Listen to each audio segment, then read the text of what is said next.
नमस्कार, मी सुरेश चिरडे. आपण पाहतात महाराष्ट्र 24 न्यूज. दोन लोखंडी तलवार बाळगणाऱ्या इसमावर गुन्हा दाखल. स्थानिक गुन्हे शाखा यवतमाळची कारवाई.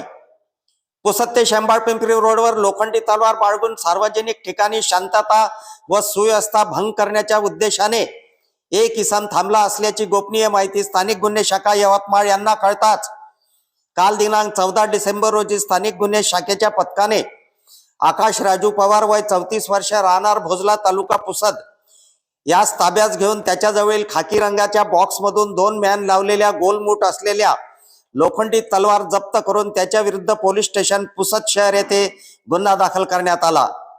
सदरची कारवाई पोलीस अधीक्षक यवतमाळ कुमार चिंता, अप्पर पोलीस अधीक्षक अशोक थोरात, पोलीस निरीक्षक सतीश चौरे, स्थानिक गुन्हे शाखा यवतमाळ यांच्या मार्गदर्शनात सहाय्यक पोलीस निरीक्षक धीरज बांडे, पोलीस उपनिरीक्षक शरद लोहकरे, सहाय्यक फौजदार मुन्ना आडे, पोलीस हवालदार संतोष भोरगे, तेजाब रणखाम, सुभाष जाधव, कुणाल मुंडोकार, रमेश राठोड, पोलीस शिपाई सुनील पंडागळे, रवींद्र शिरामे, राजेश जाधव सर्व नेमणूक स्थानिक गुन्हे शाखा यवतमाळ यांनी यशस्वीरित्या पार पाडली.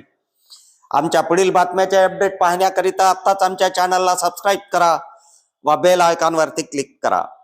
धन्यवाद.